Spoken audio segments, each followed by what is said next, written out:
రాష్ట్రంలో మహిళలు ఆర్థికంగా నిలదొక్కునేందుకు కాంగ్రెస్ ప్రభుత్వం అన్ని విధాలా అండగా ఉంటుందని ఉప ముఖ్యమంత్రి భట్టి విక్రమార్క అన్నారు. హైదరాబాద్ ప్రజాభవన్లో ఇందిరా మహిళా శక్తి సంబరాల్లో భాగంగా ఆర్టీసీకి అద్దె బస్సులు అందించిన మహిళా సంఘాలకు చెక్కు పంపిణీ చేశారు.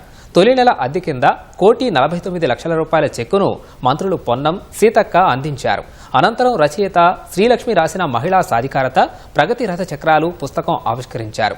రాష్ట్రంలో 1,00,00,000 మంది మహిళల్ని కోటీశ్వరులు చేయాలనే లక్ష్యంతో ముందుకెళ్తున్నామని ఉప ముఖ్యమంత్రి భట్టి విక్రమార్క పేర్కొన్నారు. 5 ఏళ్లలో మహిళలకు 1,00,00,000 కోట్ల రుణాలు ఇవ్వాలనే లక్ష్యంతో ముందుకెళ్తున్నామన్నారు. ప్రభుత్వ పథకాలను క్షేత్రస్థాయిలోకి తీసుకెళ్లాలని మంత్రులు పొన్నం, సీతక్క మహిళల్ని సూచించారు. ఇందిరమ్మ రాజ్యంలో అత్యధిక ప్రాధాన్యత మహిళలకు ఇస్తూ ఆర్థికంగా వాళ్ళు నిలదొక్కుని ప్రముఖ వ్యాపారవేత్తలుగా వాళ్ళు తయారై ఆ వ్యాపారంతో సాధించినటువంటి లాభాలతో కుటుంబాలు నిలదొక్కుని ఆర్థికంగా వారి బిడ్డలందరినీ కూడా బాగా చదివిస్తూ ఎదగాలనేటువంటి ఒక ఉన్నతమైనటువంటి ఆలోచనతో ఈరోజు రాష్ట్ర ప్రభుత్వం ముందుకు పోతాం. మహిళల కోసం ఈ ప్రభుత్వం కట్టుబడి ముందుకు పోవాలన్నటువంటి ఆలోచనతోనే మళ్ళీ తిరిగి వడ్డీ లేని రుణాలని, పెద్ద ఎత్తున వడ్డీ లేని రుణాలకు సంబంధించిన కార్యక్రమాన్ని ఒక ఉత్సవం లాగా చేసుకుని మహిళలకి ప్రోత్సాహాన్ని అందించాలనేటువంటి ఆలోచనతో ప్రభుత్వం ముందుకు పోతాం. వారం రోజుల్లో ఈ ఉత్సవాలు జరిగే ఈ షెడ్యూల్ లోపల 200 కోట్ల మంది ప్రయాణికులు ప్రయాణం చేసిన టార్గెట్ నిండుతుంది.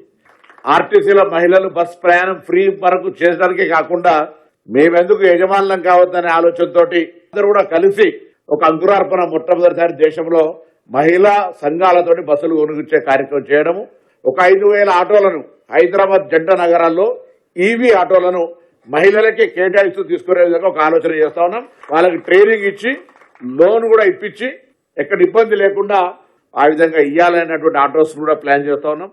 మనకంటూ ఒక ఆత్మగౌరవం ఉండాలి. ఎక్కడ పడితే అక్కడ కూర్చొని మీటింగ్లు కాకుండా మనకంటూ ఇందిరా మహిళా శక్తి భవనాలు జిల్లా కేంద్రాలలో మరి 5 కోట్లతోటి నిర్మాణం చేస్తా ఉన్నాం.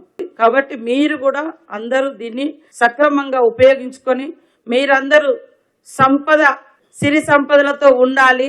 ఎవరి దగ్గర మనము అడుక్కునే పరిస్థితి రావద్దు. ఇవాళ ఇందిరమ్మ ఇండ్లకు కూడా మహిళా సంఘాల నుంచే వాళ్లకు డబ్బులు ఇచ్చి ఇల్లులు కట్టిస్తున్నారు. మళ్ళా వాళ్ళు ఇచ్చినట్టు ఇట్లా ఎన్నో మంచి కార్యక్రమాలను మన ప్రభుత్వం చేస్తా ఉంది. కాబట్టి మా ఆలోచనకు తగ్గట్టుగా, మా సపోర్టుకు తగ్గట్టుగా మీరు కూడా కింద అంతే యాక్టివ్గా పనిచేస్తే జిల్లా నుంచి కింది వరకు ఒక యూనిటీగా మహిళలందరి జీవితాల్లో వెలుగు అనేది వస్తుంది.